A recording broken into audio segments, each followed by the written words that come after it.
right, guys. I'm gonna start the show differently today. It's to kind of like I get it. You know, we always start the show with excitement.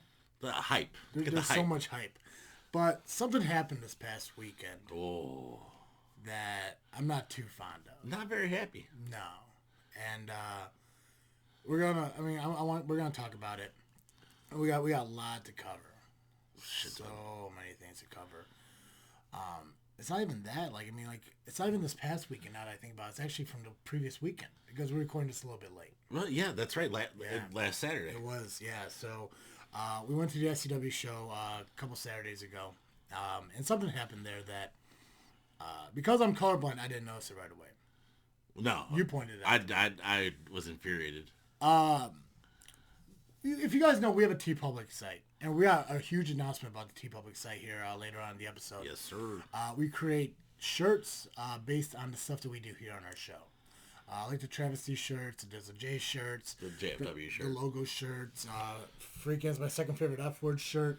But one of the biggest shirts that we have, which was one of our first created shirts, was the hashtag #FSteve shirt. I mean, it was like one of the first things, one of the first catchphrases we had done.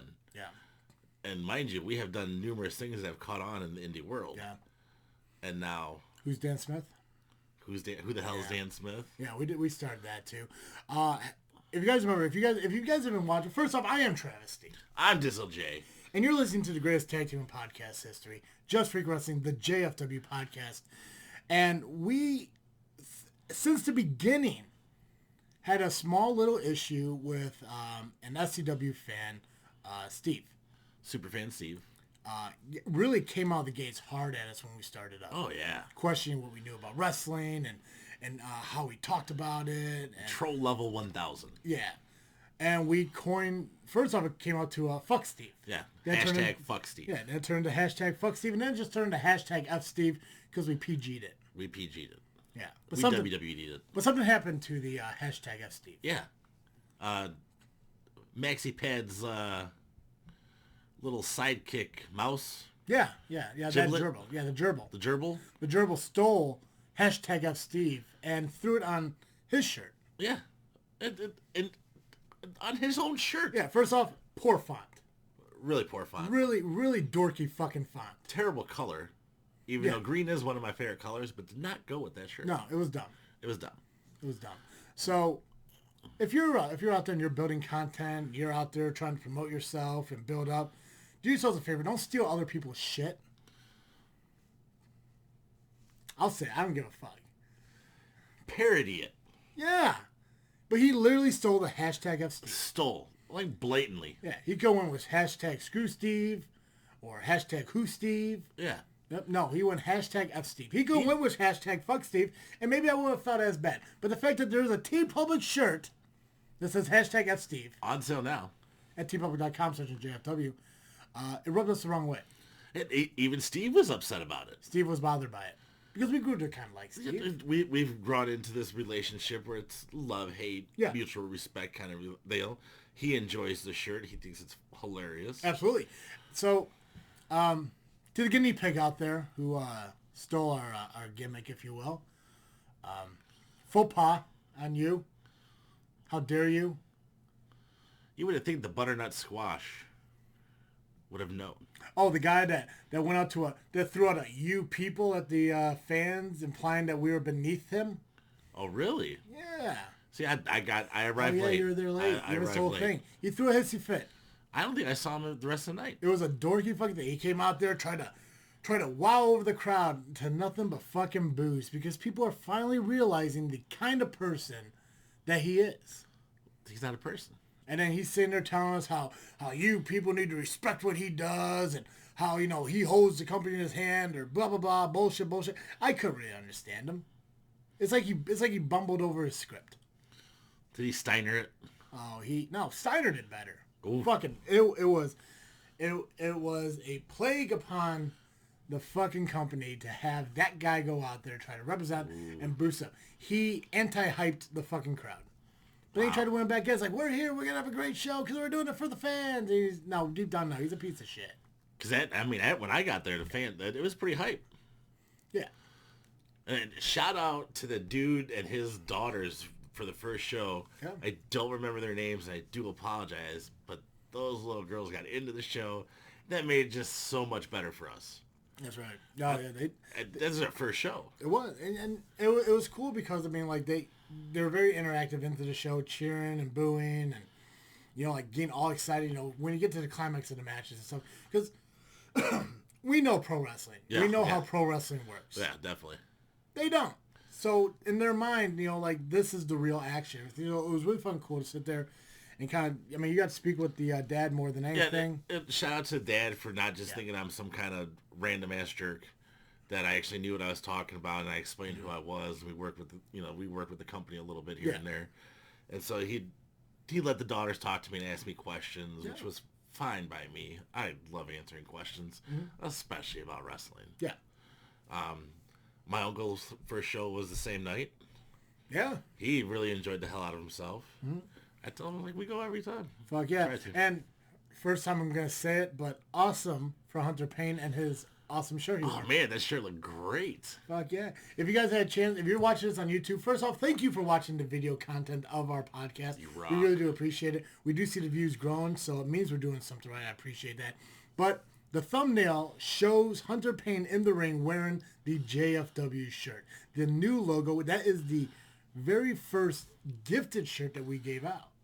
Yeah. Yeah, and we gave it to somebody who, let's face it, probably doesn't get a lot of gifts from people. Not well liked. But you know what? I felt like that was his Superman-esque. That was his Superman. Like that's what they like. I mean, because like I've never seen him move across the ring so quickly. And like, I mean, granted, there was a moment where he kind of got all tuckered out and had to take a break, which I get it. He's old. He needs to fucking take a moment to himself. That's fine. Maybe his fucking denture popped out. Who the fuck knows? But the point is, when he was in the ring, he harnessed the power of JFW. He embraced what we did for him. And yeah, maybe he thanked Dizzle J for it because, hey, let's face it, he's not a big fan of Travesty, and I just don't know why. We just don't get why he's not a fan of Travesty. I mean, but we are talking about one of the most well-respected men in the industry. On the indie side too. Oh, we're talking about Holiday now? No, we're talking Hunter. Oh, you're so okay. We're not talking about we're not talking about Maxi Pad and Gerbil. You talking about the SCW Heavyweight Champion? Yeah, I would have less of a problem if it was just Holiday. Yeah, but because of fucking Rodent Boy. Yeah. Stealing our gimmick, but I mean it's a week-long topic about shirts and everything because first off, guinea pig store fucking gimmick. That's bullshit. We gifted a t-shirt to an elderly man who probably doesn't have much in life. And we also, I'm going to let you go ahead. Go ahead and give the honors of what we're releasing on TeePublic this week. Dizzle J's brand new shirt. Brand new Dizzle J it's so t-shirt. Dope. It's so awesome. I'm happy the way it came out. Big props to Travis E for the design of the shirt. It's so awesome. I can't wait to see it. I'm not going to lie. I gave as much effort as I care to give to do it. It shows. I know. It came out great.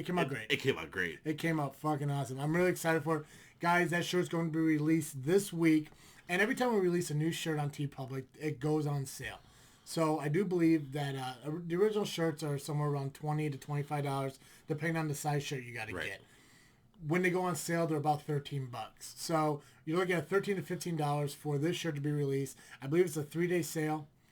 We're going to release it when we release this show. That way you have that time frame to purchase the shirt. We'll update the time frame on the Facebook. Yes. To let you guys know how much time you have left to get the new Dizzle J shirt.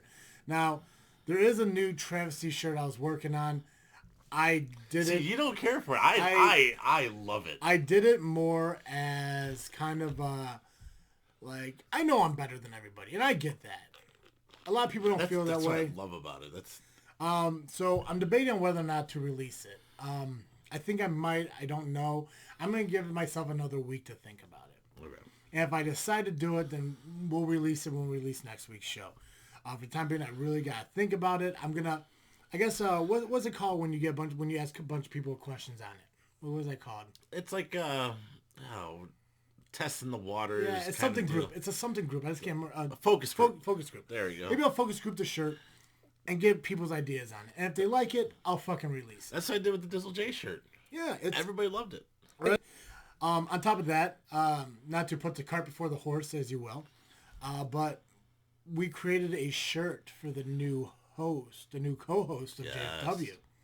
Now, that's not going to be released until the new co-host comes onto the show. We're still trying to work out the logistics out on that to get it set up for when they decide to come in and get started on the show. Obviously, with all our work schedules and everything like that, it's a little bit difficult, but we're going to get it figured out. We're going to get them on here. We're going to sit down with them. You're going to get to meet them just like you did when you met us on the very first episode. And when that happens, their new shirt will be released onto TeePublic.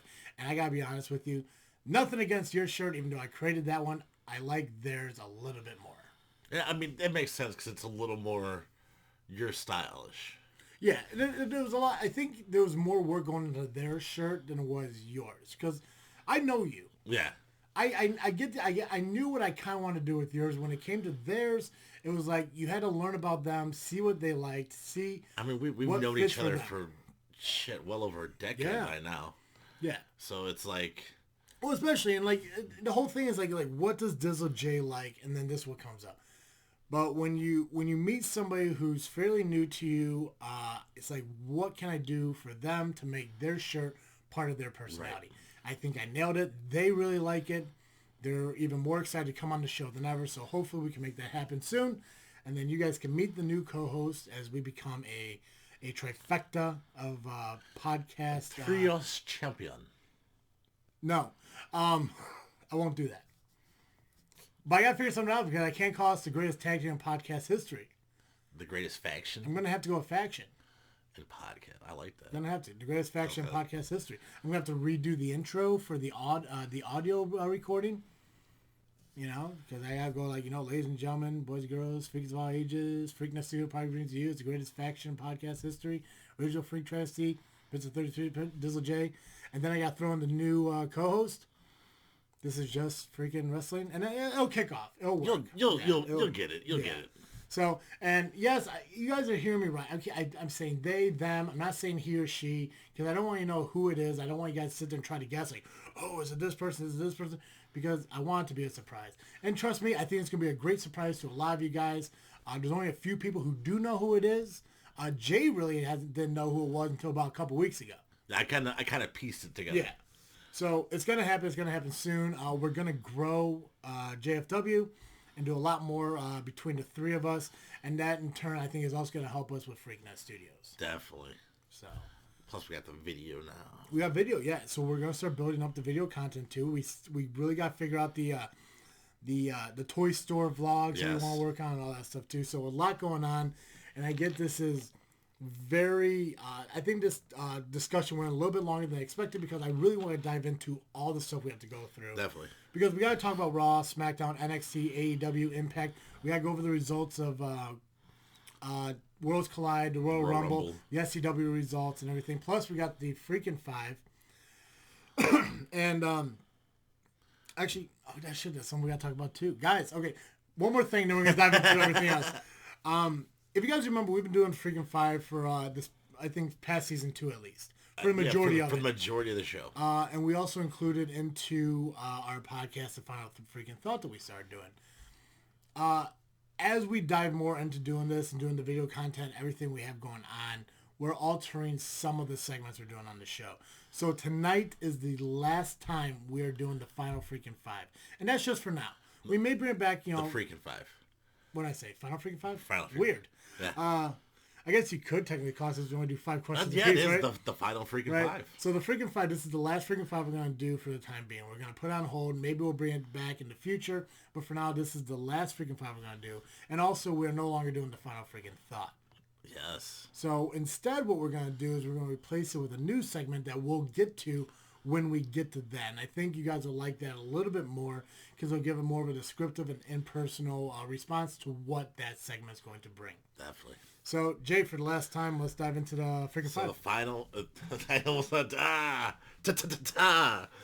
Anyways. New shirt. TeePublic. New shirt. TeePublic. TeePublic.com. Search JFW. Dizzle J's new Mr. 33% shirt will be released this week for you guys to purchase. And every purchase at TeePublic helps out the podcast. So really, it's a win-win for everybody. You guys get a new shirt, and we get fucking money. I like that we get fucking money part. Yeah. So before we begin, I just had to do it one more time. This episode of Just Freakin' Wrestling, the GFW podcast, is brought to you by Audible.com. If you're just like me and you're a huge fan of stories and history, and you love learning about the wrestling business, Audible.com is the best place for you to go because you don't have to read it yourself. Somebody reads it to you. It's the one-stop shop for all audiobooks. And because of Dizzle J and myself partnering up with Audible.com, you get a 30-day free trial plus a credit to your first book purchase if you go to audibletrial.com/freaknet today. Freaknet Studios. So make sure you check that out. Also, Jake, surprise for you. It's in the works, but we may have a new sponsor soon. Ooh. It's in the works. I got to figure out the logistics of it. Got to figure out how it's going to work out for us. But there may be a new sponsor in the works. And I say it I say it to you guys because first off, you guys could feel part of the team when we tell you what's going on. And if it goes through, it goes through. If it doesn't go through, it doesn't go through. But at least you know that we're constantly trying to move forward and do bigger things. Yeah. We welcome any kind of sponsorship to the podcast, like this hopefully new partnership that may happen. But insert logo here. Yeah. I can't do that yet. Don't do that. Not yet. Well, no, we'll just make Not yet. I'll make a paper. Yes. See?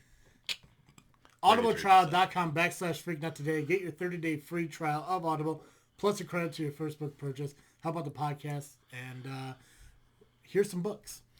Oh, yes. I enjoy it. Yeah. Anyhow. Yes. For our final Freakin' 5. Yes. We did, if NXT had an elimination chamber, who would Adam Cole's 5 opponents be? Yep. So I'm going to go first because I think you have... I got real wrestling fans. Yeah, real wrestling fans in yourself. So I'm going to go ahead and go first. I got Pete Dunne. Okay. Walter. Yeah. Keith Lee. Woo, woo. I just kind of want to see him and Walter just go at it, too. Yeah. Dream. Velveteen Dream. Yep. Roderick Strong. Yeah. That'd be a good one. Yeah. That'd be good. Okay, so for the real wrestling fans, and first off, thanks to the real wrestling fans who participated in the Freakin' 5 as we've been doing it over the past few months and everything. Special shout out to you guys as we continue to move forward and try something new and different. Who knows, maybe we'll reach out to you guys again to participate in some way or another. But from the real wrestling fans, we got Jacob, who went with Ciampa, Walter, Roderick Strong, Keith Lee, and Dominic. Nate went with Ciampa, Gargano, Velveteen Dream, Finn Balor, and Roderick.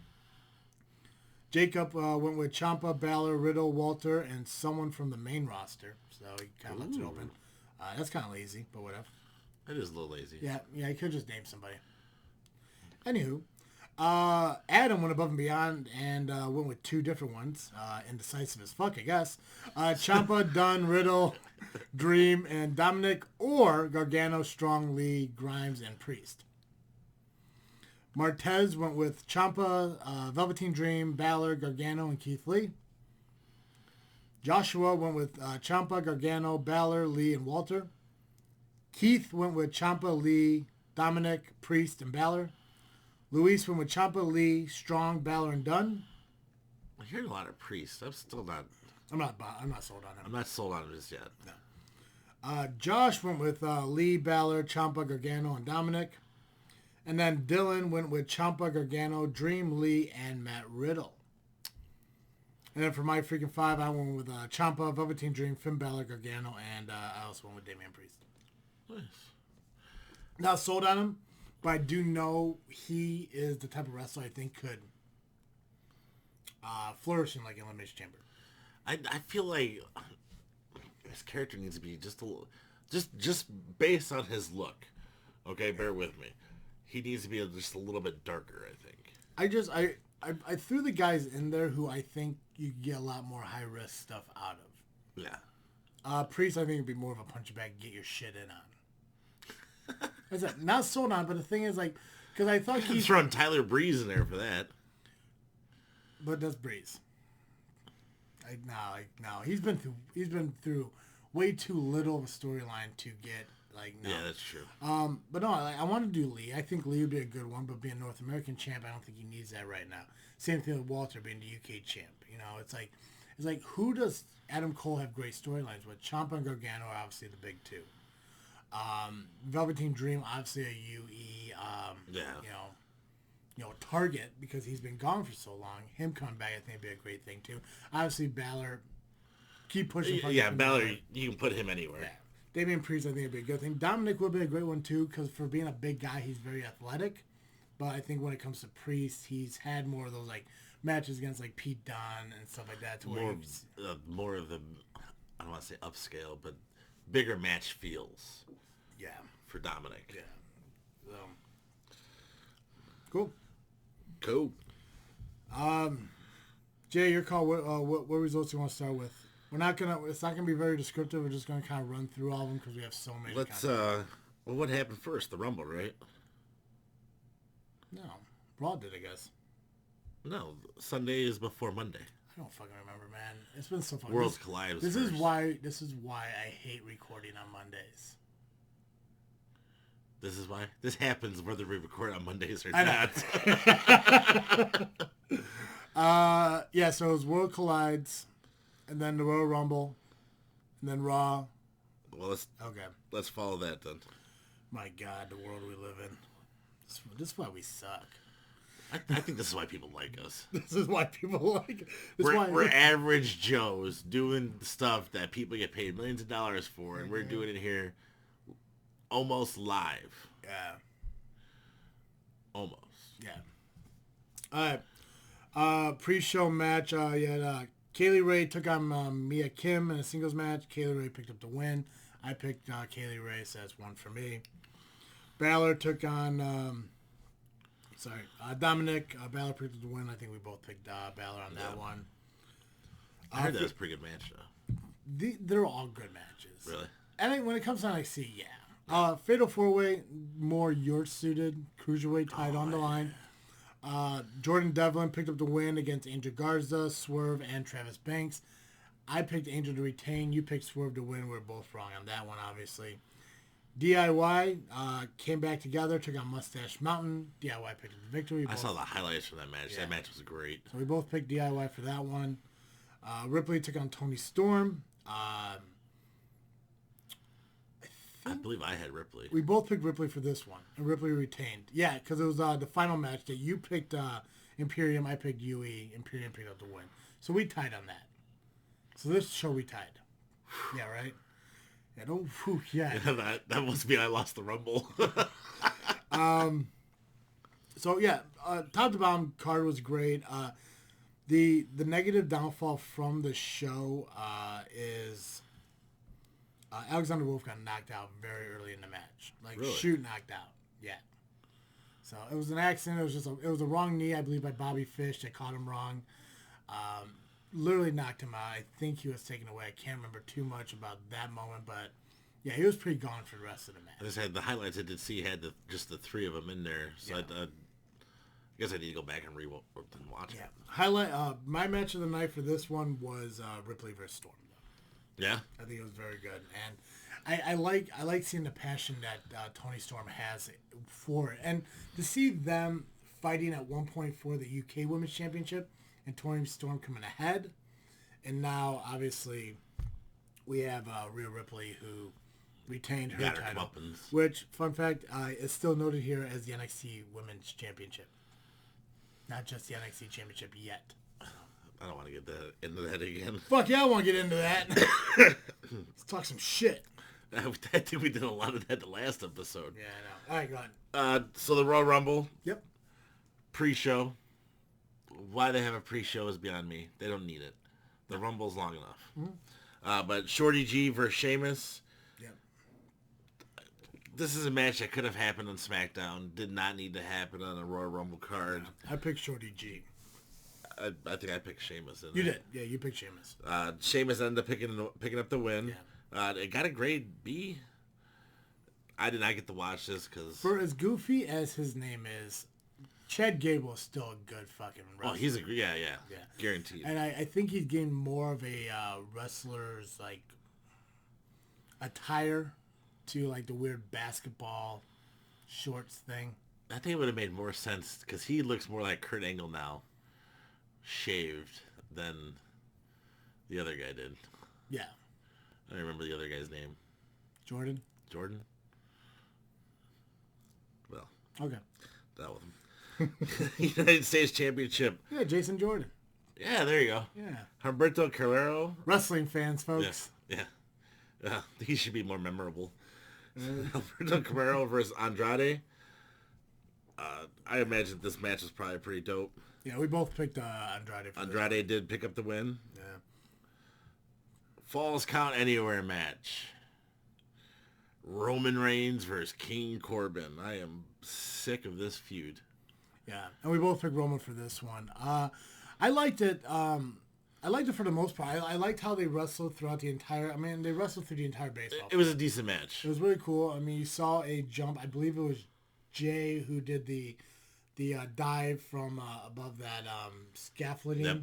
So that was pretty cool. They took a serious fucking choke slam onto the guardrail. All in all, great match. It was a good match. It was a good opener. I think this was probably one of the better matches in the feud. I think it had to do because more of the stipulation than anything. But logically thinking, we're going to talk about it when we get into the Smackdown results, it was one of the things you think would end the feud. Yeah. But it doesn't. Reigns did pick up the win, and we both tied on that one. So you're still up one right now. I'm still up one right now. The Women's Royal Rumble match. Yeah. I think this is probably by far my favorite Women's Royal Rumble match so far. Yeah. Is it because Beth Phoenix busted her head open and bled for like 20 fucking minutes straight before she got eliminated? No, it's because one of my favorite NXT wrestlers, Bianca Belair, just had a fucking ridiculous streak. Yeah, she currently holds the record for most eliminations. I mean, I really thought, I was like, they're going to give it to her. You know, and that's because, I mean, it was going 30 minutes. I believe she was in it for 30 minutes. Yeah. She eliminated, I believe it was 9 people, 8 or 9 people like that. She really took advantage of that opportunity. And the shitty thing is, okay, so I know that we have women coming to the Royal Rumble, to the regular Royal Rumble. Yeah. Santina. Yeah, you gotta say Santina. Yeah. That was stupid. There were plenty. I disagree. I disagree. Stupid. I thought it was stupid. For Beth Phoenix to be part of it, I disagree. It gives it that comedic relief in that one brief moment. I don't think it took away from anyone else's spot. I guess because they had that history, it does make sense. Yeah. But realistically, there are other people you could have taken out of it. Kelly. Yeah. Chelsea Green. Nothing against either one of them, but Mighty Molly. I was okay with Mighty Molly. The fact that it was Molly Holly, like 2 years ago or last year's or even both, I can't remember. But the fuck have Mighty Molly come out, I think was kind of fucking cool. Kelly I could have done definitely without. I mean, Chelsea Green was really in and out really quick too. Right. So I wouldn't say Santina took away somebody else's spot because there are other people you could have also got rid of and still kind of kept that comedic spot for Santina and Beth Phoenix to kind of reunite again for the first time in what seems like a decade. And I mean, Shayna Baszler had an outstanding run, right, too. Number 30. And when she came out at number 30, I was like, fuck, Jay's going to pick up this fucking point on this. Because you picked Baszler with, you picked Ronda with Baszler being your dark horse. Yeah. And I picked Charlotte with Ronda being my dark horse. So I was like, as soon as she came out, I'm like, fuck, she is going to win. She's going to go on to WrestleMania. But I was surprised Ronda didn't show up. Yeah, I mean, that was the biggest, if you read the dirt sheets or whatever you want to call them, everybody was saying she was coming back for the Rumble. But happy she didn't. I really, again, I thought Baszler was going to take it out. Here, I was like, fuck T, I got this. And then Charlotte Flair wins. Yeah. Which, kudos to Charlotte Flair, but I don't want to see Charlotte Flair and Becky. Mm-hmm. I would much rather see Becky go against somebody different, or Charlotte Flair and Bayley. Mm-hmm. But the rumor mill is that Charlotte Flair is going to challenge for a different women's title. Or NXT. Yeah. So that'd be interesting. It got a C+. Oh, I'm not surprised. Lacey Evans versus Bayley, SmackDown's Women's Championship. Yep. I think this is one of Lacey's best showings. Yeah, there were a couple spots I think she kind of missed on. There was definitely a corner spot where she almost fell and caught herself by the foot and then kind of tried to do a springboard. So there was that moment where she had two back-to-back kind of botches, but kind of collected herself. It was definitely one of her best showings. I firmly believe that Bailey did end up winning with a handful of tights. Oh, yeah. Right. I think we both picked Bailey for that one. Yeah. The strap match. Daniel Bryan versus The Fiend. I wasn't impressed. They whooped the shit out of each other with that strap. Yes, but it wasn't a traditional strap match rules. They had to... The strap match, you had to do the four corners. Yeah, that was kind of disappointing. Other than that, it wasn't a bad match. It's just like, when you sit there and alter the rules of it to do something different, I'm not a big fan of that. Right. It would have rather have been the four corner thing. The Fiend ended up taking up the win. It got an A+ rating. I don't know about the A+ rating. Like I said, it was a fun match to watch. And the thing is too, like if they wanted to do the strap match with the original rules, it would have been a logical way for the title to be taken off of the Fiend if they wanted to go that route. If they wanted to take it from, I completely agree. Ah, shit. So, I hit an ad. And it was weird too because if you noticed, and I could be completely wrong, you can correct me if I am. This is the first time the Fiend wrestled without the red light. Yes, I was thinking. You know what? I was gonna bring that up too, and I forgot all about that. But I don't dig the red light. No, I hate the red light. I'm just trying to remember if that was because obviously the last time he wrestled, it was Bray Wyatt versus The Miz. So right. It was Bray Wyatt didn't need the red light. But I think this was the first time the Fiend wrestled without the red light. Which one makes you wonder if they didn't use it this time? I think they're finally listening to the fans on one aspect. Not so much booking. Yeah. But visually, this kind of sucks. Don't use red, the red cage. I hate the red cage. Besides the point, Women's Championship, Raw Women's Championship, Becky Lynch versus Asuka. Yeah. I thought this was a great match. I liked it.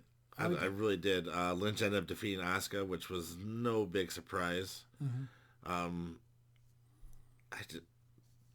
burying of Asuka to me is just ridiculous.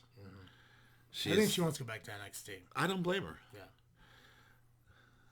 Now, the meat. The men's Royal Rumble. Fucking Brock Lesnar, number 1. Number 2 was Elias. And Brock just went through everybody. I think he's got, 15 eliminations? Yeah, he owes a record. No, he doesn't. No, he's got. It's tied with Roman. Yeah. He kind of held back from a little bit from Keith Lee. If you watched him mouth and ring, like, well, that's a big boy. There's a lot of cool moments in there, especially with Shelton Benjamin when he came out. Kind of like, screwed him over. When I first started watching, I'm like, this is going to be fucking dumb. This was going to be like throughout the entire fucking thing. But obviously that changes. I like the way they played it. I'm going to give it to WWE because I was not a fan. I thought they were going to push him all the way through and it was going to be something stupid. But no, they did it right. They made him look strong. They took a couple dudes in there to come after him.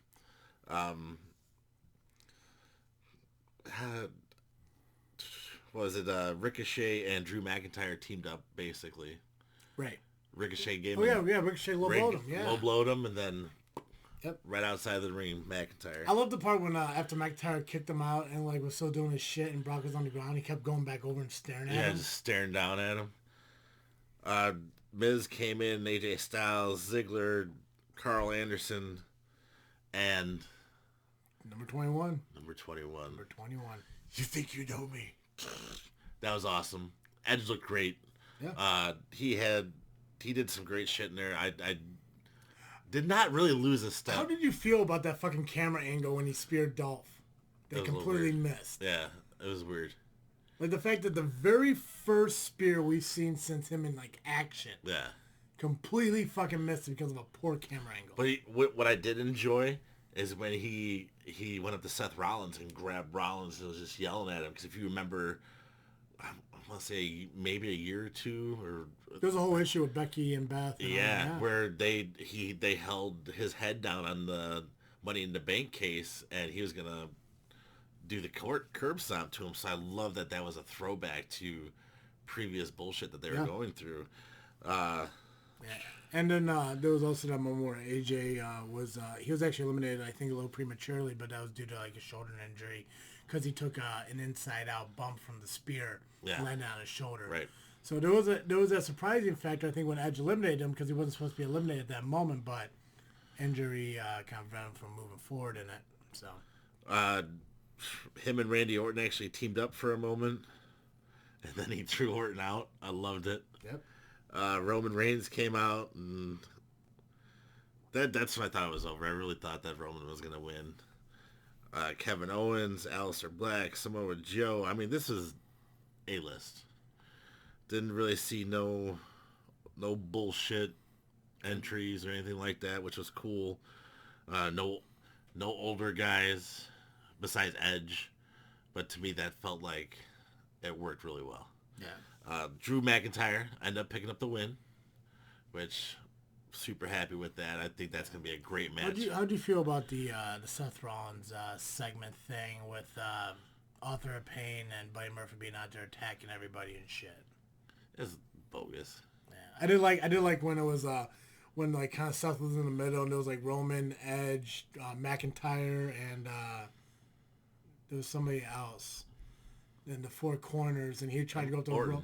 Was it Orton? I think it was Orton. Yeah, I was trying to go up to Reigns, like, hey, help out. Remember, you Yeah. giving like the shield fist and all that stuff, and then they all just beat the shit out of him and threw him out. All in all, it was a decent pay-per-view. Yeah. Now I can't remember how, but I know I won the Royal Rumble. How? I think we both picked McIntyre. I know, but I think there was one where we picked differently, and I'll have to double check. I have the results downstairs. I don't have them up here. That's what I thought that notepad was.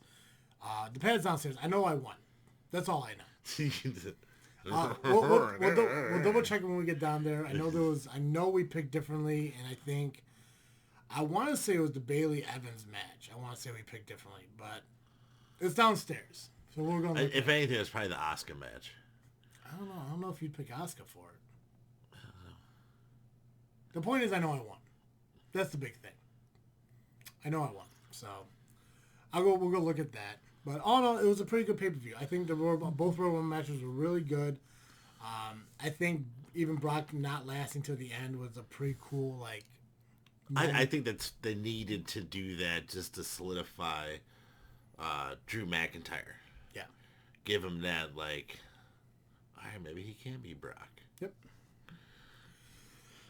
Okay, so Raw the following day, obviously McIntyre comes out. He's the new current champion. He challenges, or the current number one contender for the championship, challenges Brock Lesnar right out the gate. Has a handicap match against Carl Anderson, Luke Gallows, picks up the win. Got an A on that handicap match, which I think for handicap matches, especially when you're trying to enhance a guy, to get an A is really fucking rare, but just shows you the kind of guy that McIntyre is. Following that, we had Mysterio taking on MVP. Which was MVP's last match. Yeah, it was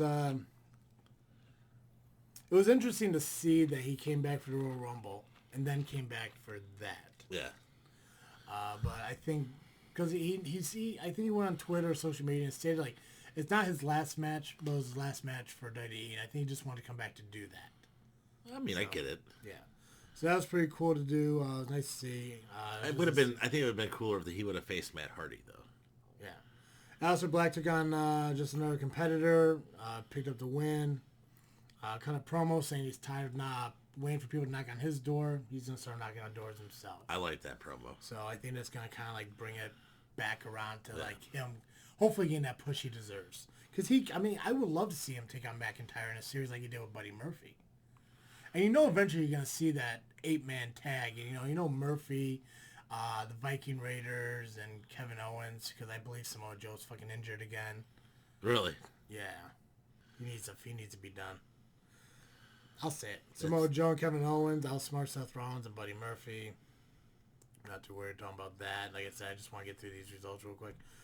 Samoa Joe and Kevin Owens took on Rollins and Buddy Murphy, and obviously Rollins and Murphy picked up the victory. It was an okay match. Humberto Carrillo took on Andrade. A little behind the scenes shoot. Andrade's getting suspended for the drug policy. everyone assumes Andrade is dropping the title. Well, he didn't. He retained it. Yeah. But they write him off the show by taking a, what's the DDT called that he does? The Hammerlock DDT. The Hammerlock DDT. Yeah. Humberto does the Hammerlock DDT on Andrade on the concrete and the outside, obviously to kind of push him off for a while. But he retained the U.S. title. Now, I don't know if that means they're going to do a tournament or something down the line, or if he's really going to hold it for the 30 days that he's out. Unless they make him defend it as soon as he gets back. Maybe. I mean, we'll have to see. Charlotte Flair took on Asuka. Flair picked up the victory. 24/7 championship. No Way Jose versus Mojo Rawley. Rawley defeated Jose. Truth defeated Rawley. Rawley defeated Truth. Big fucking deal.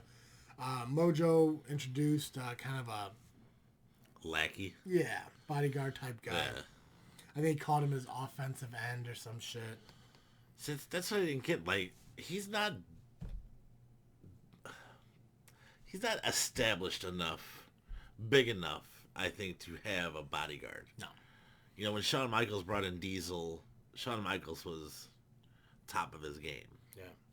Liv Morgan took on Lana in a singles match. Very lackluster, and it was unfortunate because, again, I think they're just killing fucking Liv Morgan. So sad. Eric Rowan. Just Eric Rowan shit. It's awesome to see F grades. Shout out to Bleacher Reports. Guys. Fucking crushing it. Then the Rated R Superstar obviously makes his return. Randy Orton comes out, hugs him, says, "We need Rated RKO." RKO's him, does again chair. I thought that was great. I think it was a really cool move. There's a lot of people freaking out about that. There was, because there was an explanation. They showed a description of the contract. I don't know how true the contract is based on this, but it's like, it's a 3-year, $3 million a year, 25 appearances with 3 matches a year. So, I mean, as long as they don't stick the title on him, I'm good. yeah, I think once you hit the Hall of Fame, you should kind of lose. But hey, look what they did. Lose your title shots. Yeah. Look what it did to fucking Goldberg. Ugh. Right. All right. Impact Wrestling results. This is, I don't know why this is not recorded on my TV, but whatever the case may be, I think someone's messing with my recordings.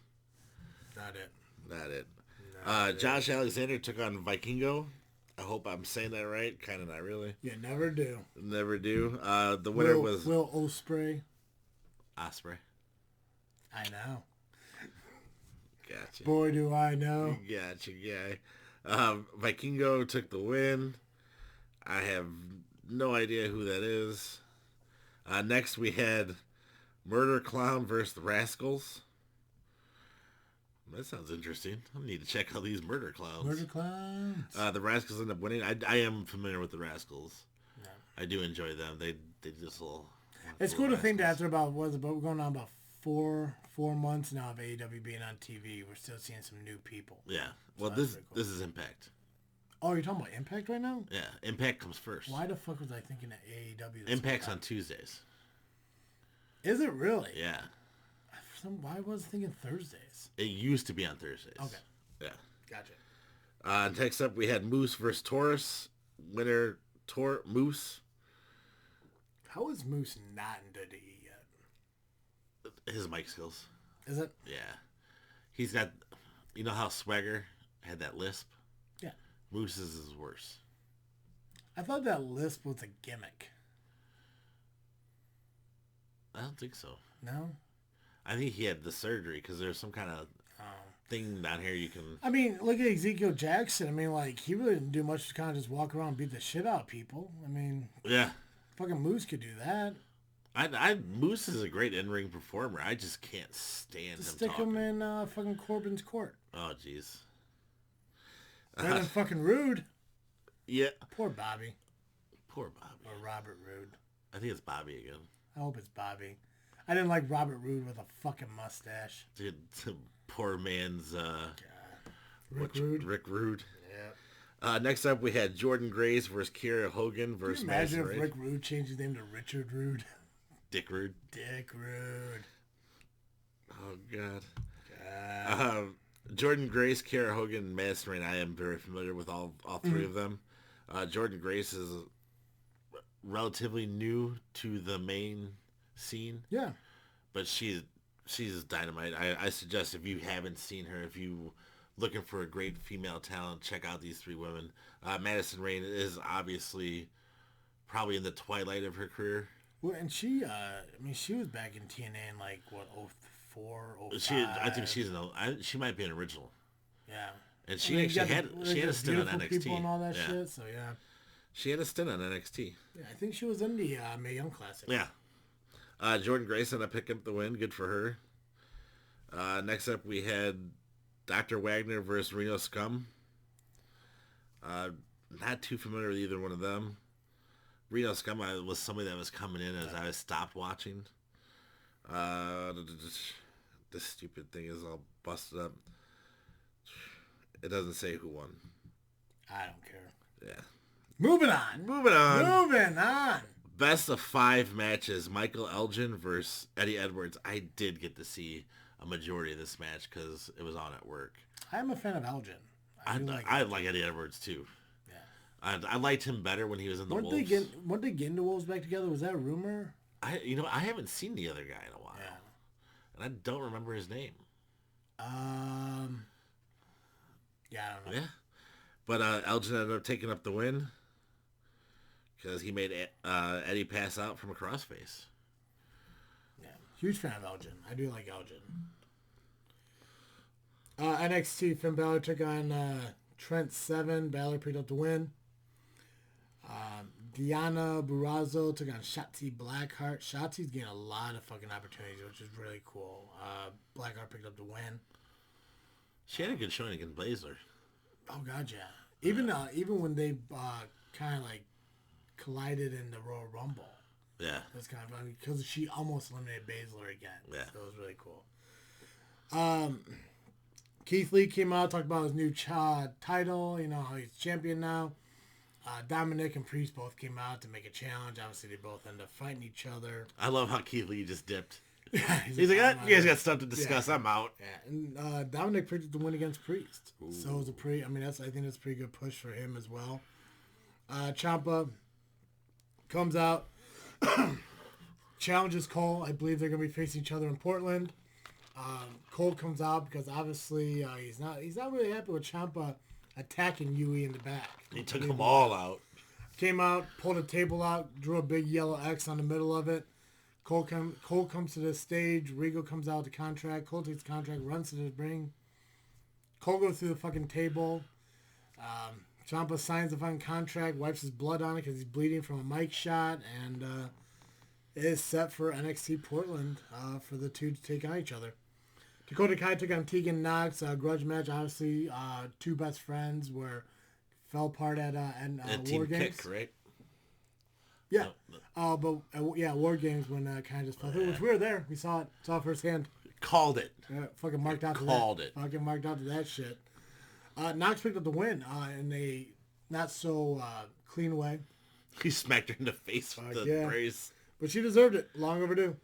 Chelsea Green took on Kaden Carter. Kaden Carter's debut in NXT. Picked up the victory against Green. Dusty Road Classic Finals. The Grizzled Young Veterans took on your buddies, the Broserweights. Where Broserweights picked up the win. I love that match. And because of their victory, because they are the new Dusty Road Classic champions, they have an opportunity to take on Undisputed Era. Still not sold on them? No. I think they're a great tandem. They got great tandem. I'm not a huge fan of Riddle. Yeah, I know. I'm not a huge fan of Riddle. It's just like the shoes. Just not sold on him too much. I do like his. I don't know what he calls a finisher, or I don't know. It's not even a finisher. It's a setup move, where he kind of like has him set up in a tombstone, and it's like a reverse Styles Clash. Yeah. I'm a fan of that move. I think that's a pretty cool fucking move. It's a unique and different move. It's just something about him. It's not his promos, because his promos are pretty decent. I mean, obviously it's more comedy. It relates to a more like, fucking certain kind of culture. Yeah. And obviously it gives you the, it kind of reminds you of Kane and X-Pac. You have the one tough guy and then the one kind of goofy ass. I love how he always calls it, Dun's the life of the party, and Dun's just sitting there like, exactly. I'll murder you. So I like that concept of it, but it's just I wish there was more that I could get drawn into. There's just not. But they picked up the win. It is kind of weird, though, if you realize like a lot of the winners of the Dusty World Classic are non-tag teams put together. Yeah. So, not a huge fan of that. I think UE is like maybe the only one that was a real tag team. Or no, AOP. AOP and UE might have been the only ones who are like true tag teams. Because I think the first year was like Balor and Samoa Joe. This year is the Broserweights. Ricochet and Black. Yeah, so it's guys who are put together. You know, so but whatever. AEW Dynamite. Yeah. They made their Ohio debut. I'm going to read this once. So Moxley came out. He's the number one contender for the championship. I do want to read this because I thought it was great when he said it. He's like, I'm not perfect. I'm no role model. I'm no saint. But I don't have to wear a white or a black hat. But I make sure at the end of the day I can look myself in the mirror. All the championships in the world don't mean nothing unless you have honor, unless you live by a code. When I see Chris Jericho, I see a coward, a bully, and a boy, and do I hate bullies? I thought that was neat. He ended up getting jumped by like 10 dudes, and it got broken up. And Mox is just sitting there, true Mox style. Just, I'm not afraid to get jumped by 5 guys. Then they bring 5 more guys out. I really hope Moxley gets it. I really do. I really hope someone pays for this pay-per-view so I can go to their house and watch it. At one of the cutoff sequence, you see MJF and Wardlow hand an envelope that says the Young Bucks to the Blade, the Butcher, and the Bunny with some cash inside. Because if you remember previously, the Bucks attacked MJF. Yeah. Well, they had a tag team match. They got it on. Doesn't say. It doesn't say who won. Moving on, Jay. Moving on, Jay. You are crushing this. I am killing it. You are fucking killing it. I think it got interrupted. That's probably what happened. You're just too excited about your new T-shirt. I am. You're just way too excited about the new T-shirt. It's in my head. I can see the... It's nice. It's nice. Well, people who are watching this on YouTube are going to check out that new sweet thumbnail. That's going to be your new T-shirt. So awesome. I get to be... Nyla Rose against Big Swole was next. Nyla speared Big Swole, then got it done with a sit-down powerbomb, the Beast Bomb, for the victory. Nyla continues to cement her position. I think it's just a matter of time before she's a champion.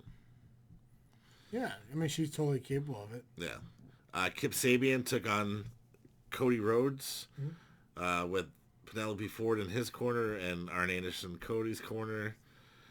I believe that this is when Arn Anderson got kicked out of the ring for belly bopping the referee. He should have been kicked out of the ring 20 years ago. Yeah. Cody used 3 consecutive strips down the crossroads for the victory. Okay. Dr. Britt Baker came out to an interview with Tony Schiavone. This is weird. I saw this, and it was just... Because she started ripping into Schiavone for no reason. Backstage, SoCal Uncensored, so SCU, came out to the ring sporting Lakers jerseys.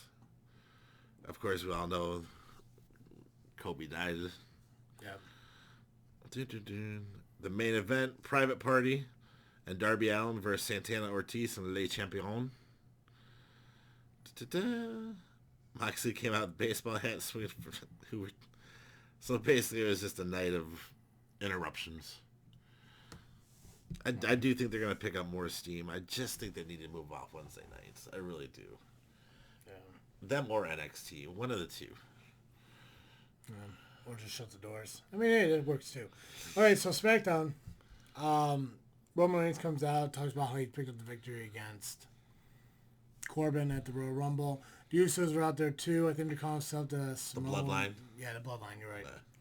Corbin comes out with his little court there. They challenge each other to a 6-man tag at the end of the night, and loser has to eat dog food. Yay. So gimmicky. Fatal 4-way tag team match determined number 1 contendership for the tag team titles at the... I don't know. Is it called Crown Jewel? Is that what they're calling the pay-per-view? I'm not sure. Yeah. We shouldn't be there. Yeah, Saudi Arabia is going to be there at the end of. They're going to be in Saudi Arabia at the end of February. Fatal 4-way tag match determined one contenders for the SmackDown titles against the New Day. So we have the Fatal 4-way, the Heavy Machinery, the Revival, Miz and Morrison, and then the Lucha House Party. Miz and Morrison pick up the victory. Once again on social media, Revival go on record saying that they requested their release from WWE. And I doubt they will get it, but they are ready to go. I don't doubt that. Yeah. They're probably one of the best tag teams in WWE right now. Sonya Deville and Mandy Rose took on Alexa Bliss and Nikki Cross. Bliss and Cross picked up the victory against Fire and Desire. Fucking Otis got a date for V-Day. Otis. That was my favorite part. You know, let me get through this, and I'm going to talk about that for a minute. One of the coolest fucking things that happened on the show, Intercontinental Championship match, Shinsuke Nakamura took on Braun Strowman. Braun Strowman picked up the win, first singles title that he won in WWE. So that was a cool moment for him. Sheamus took on Shorty G. Sheamus picked up the win against Shorty G. Naomi came out and interrupted Bayley. Nice little thing there. Whatever. Nice to see Naomi back. Yeah. I like the headgear. Yeah, I think, and her return to the Royal Rumble, I think, was a kind of a cool thing. Yeah. 6-man tag, obviously, the Bloodline took on King Corbin's Court. Usos and Reign won, got a D. Big fucking deal. Otis fucking asked out Mandy Rose for next Saturday, and Rose said she couldn't do it. Got all fucking broken-hearted, but she's like, but I'm free next Friday. Fucking Valentine's Day. Otis is on a date with Mandy Rose on fucking Valentine's Day. Go Otis. Hopefully he practices that bulldozer. So, coolest fucking thing. I'm glad that they're doing that. It just goes to show that fat people like me can get the girl. So. You better start learning how to do the caterpillar. I can do it. Yeah. Yeah, I can fucking do it. That's so I don't know if I actually... That's so going to be a YouTube video. Yeah, I don't know if I could, though. I think it might be too linky. We'll see. Otis is very well-rounded. Yeah. Guys, we're going to dive into the SCW results here in a little bit, but I just want to remind you all that if you're not a fan, or if you're not part of our Patreon yet, make sure you go to patreon.com/JFW podcast today and sign up.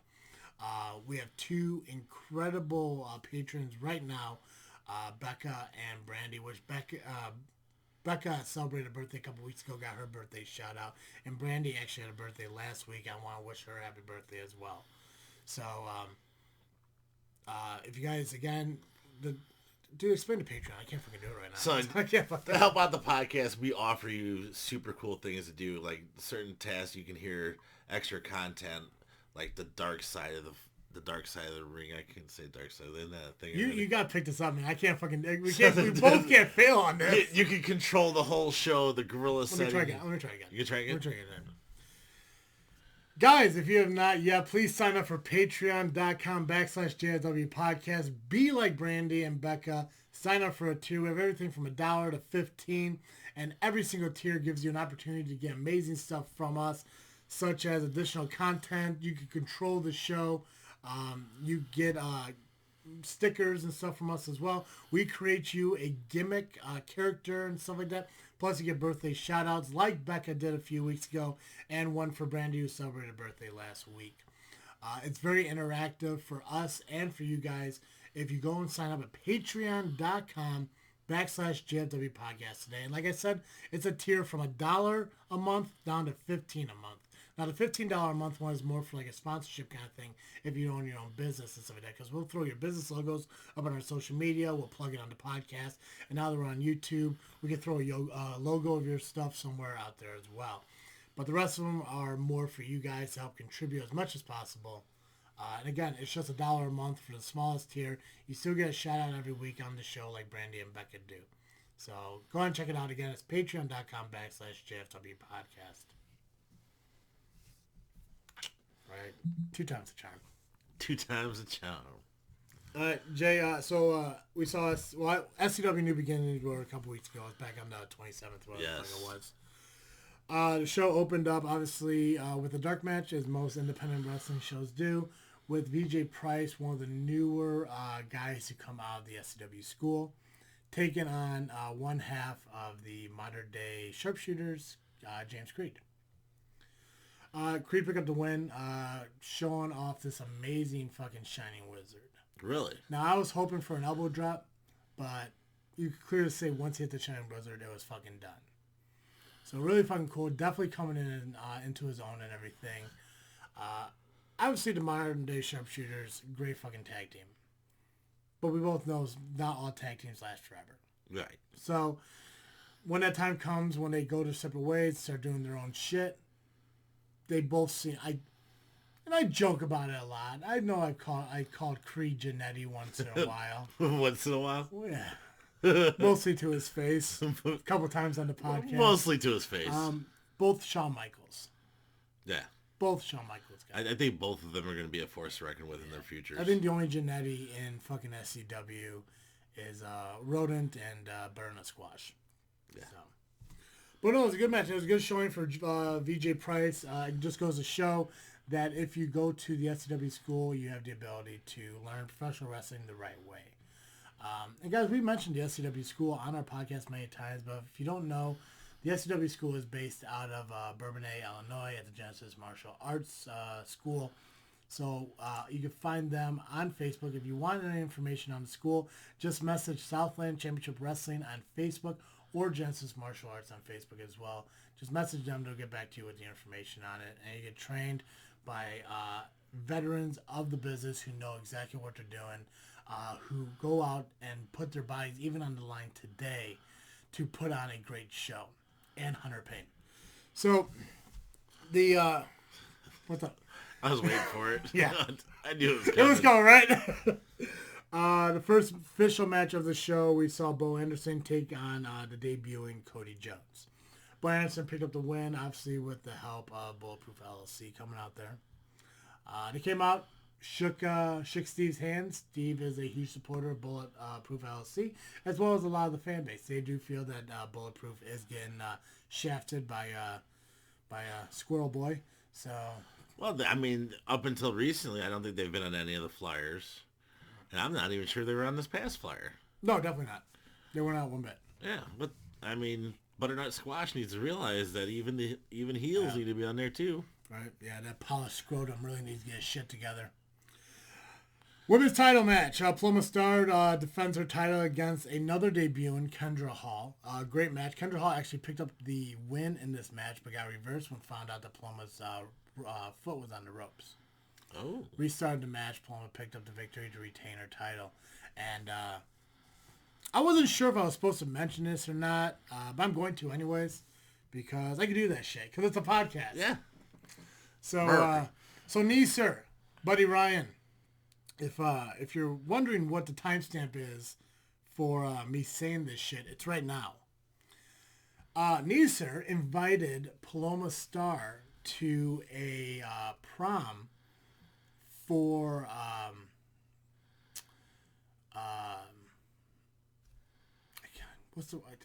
I don't even know what the correct term is. Special needs people. I don't know the proper way to say it, and I don't want to be offensive in any way about it. And I'm not trying to be. I just don't know the proper term for it. For his school.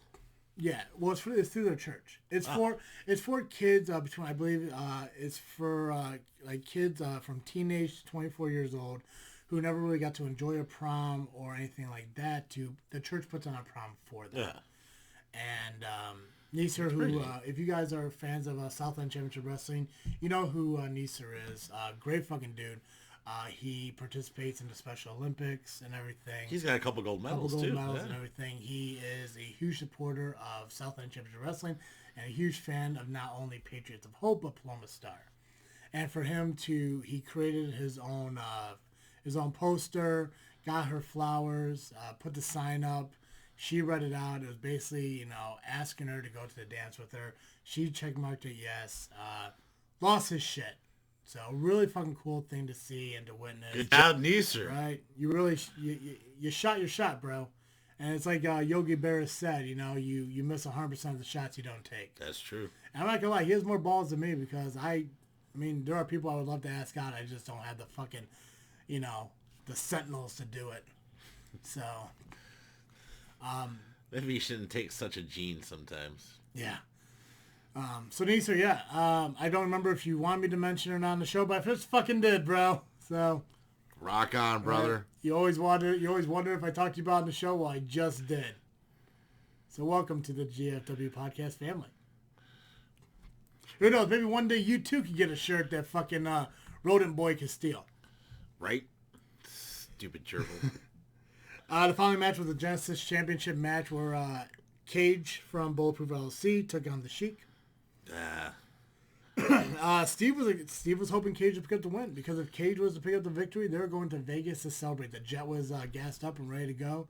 Unfortunately, Sheik picked up the win. I was shocked. I thought this was Cage's moment. I really did. I thought it was, and I don't want to say unfortunate, like, oh, you know, it sucks that he retained the title. It's just unfortunate for Steve that he didn't lose the title. Following the match, Jake Andrews came out and challenged Sheik next month for the title. Ooh. So I do believe that should happen. I mean, obviously cards are subject to change. I don't have the match card from Sentinel yet, but if I know Sentinel like I know Central, I'll probably get the day of the showing, because that's how he likes to do business. Yeah, we'll get a day of the show and it'll still change. Yeah.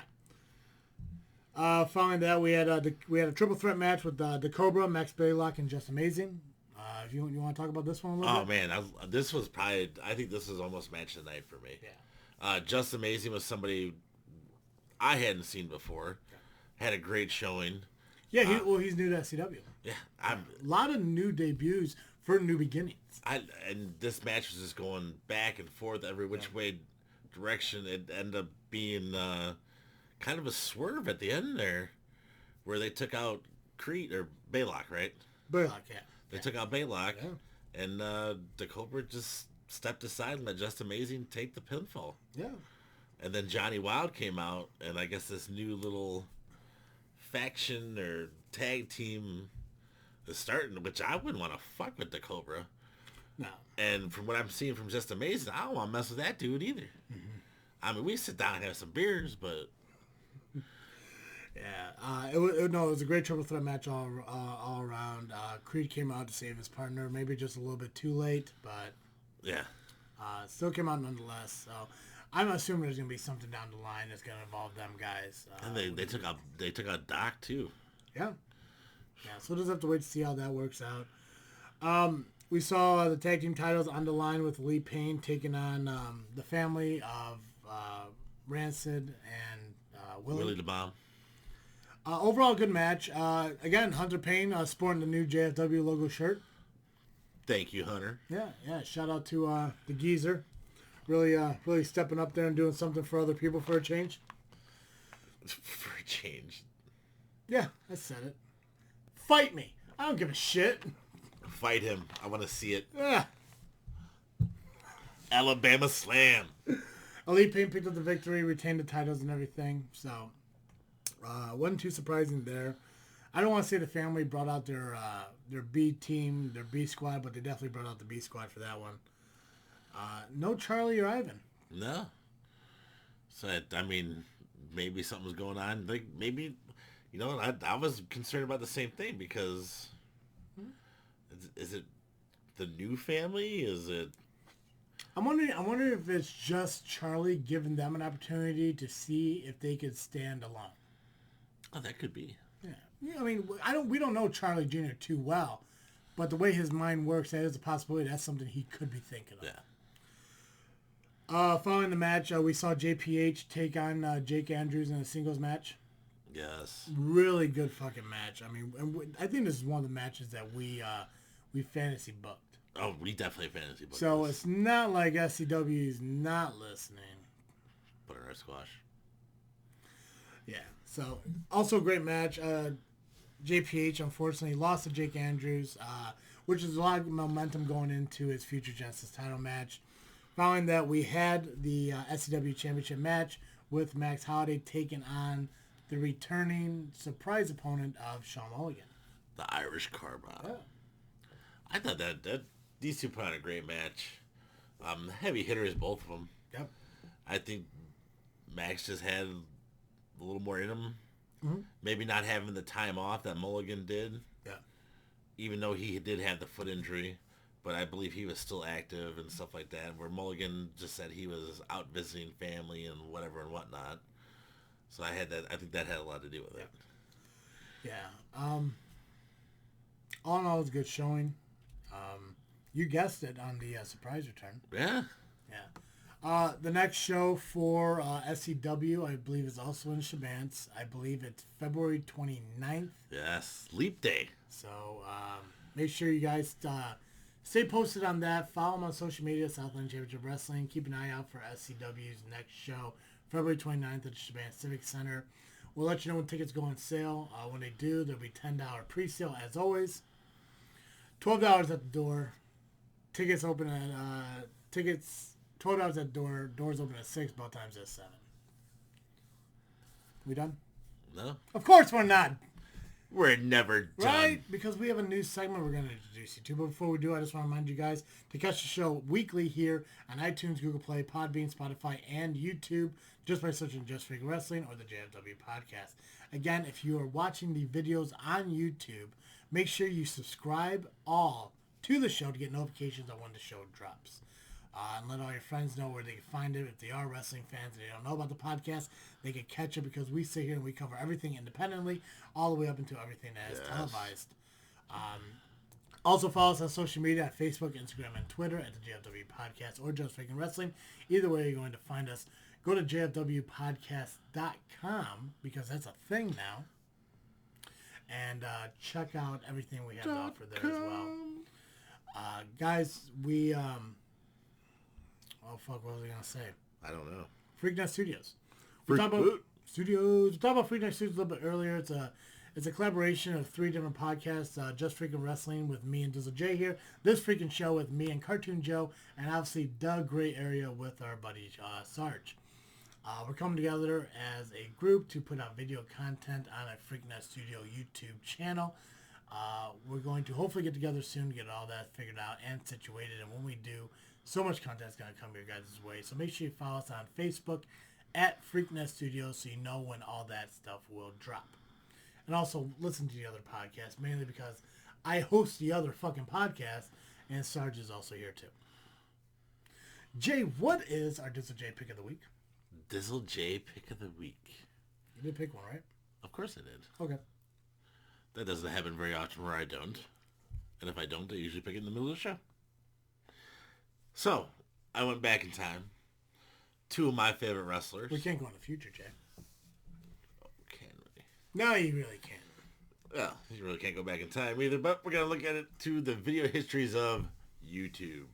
So, CM Punk versus Samoa Joe at Ring of Honor.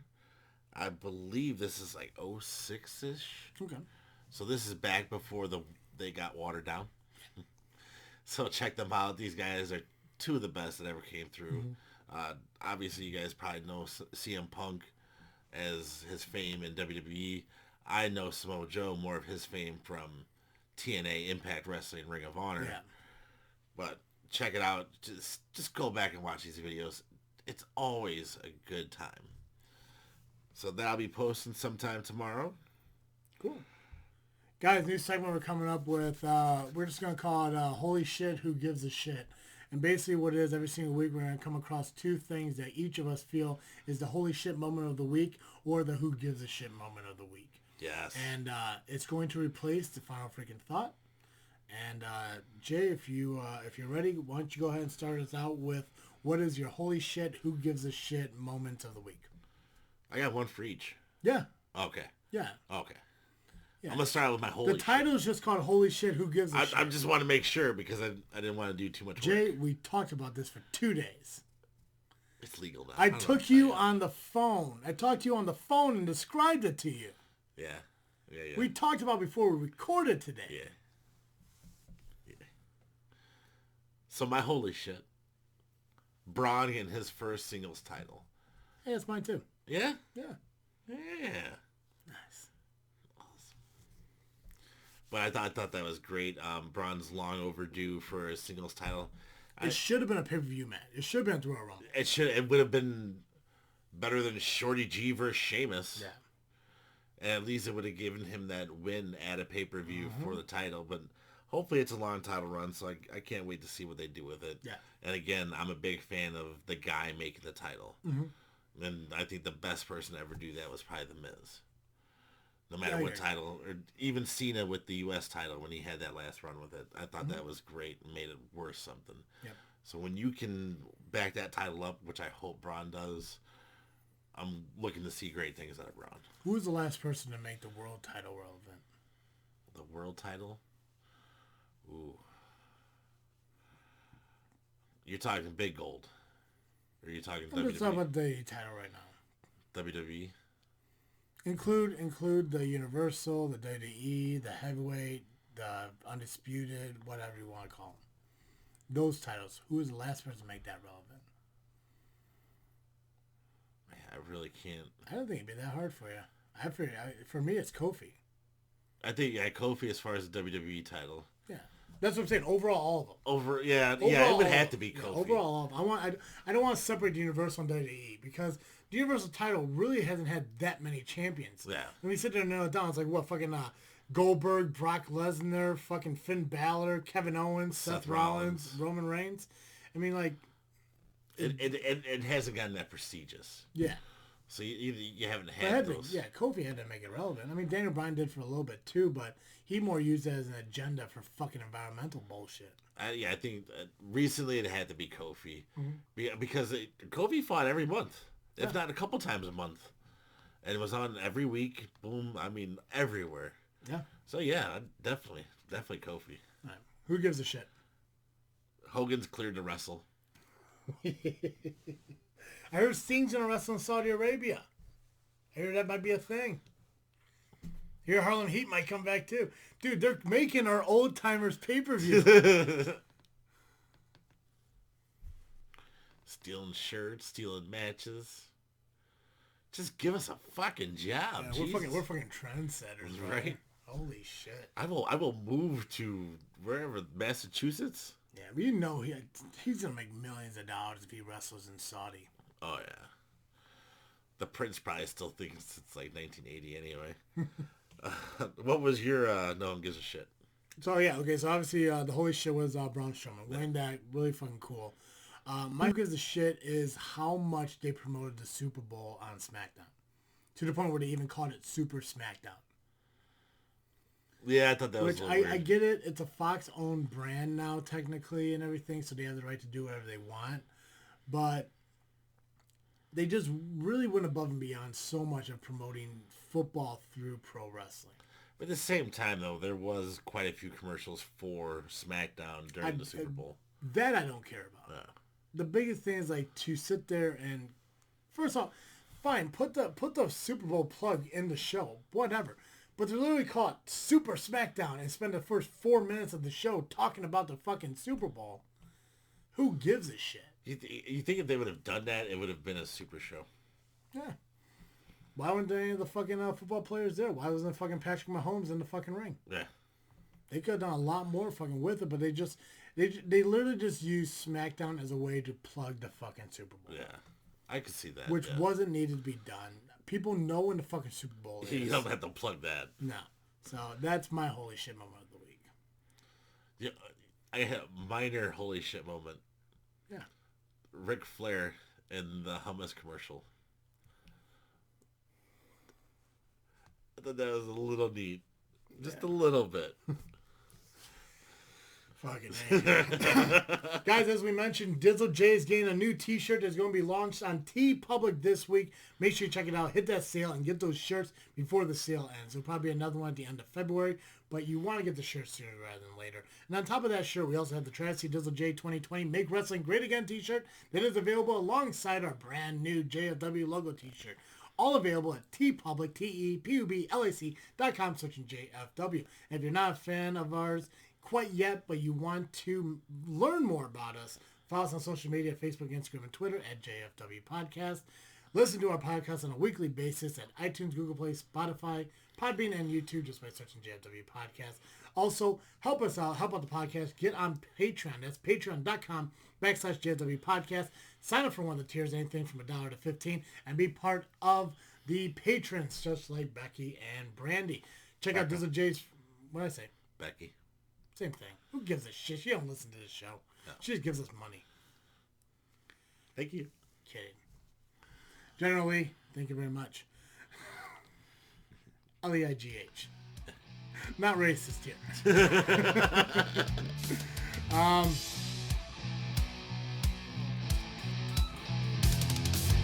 Jay, that's all I got. Time to ring the bell on this episode. Perfect. As always, I am Preston. I'm Dizzle J. And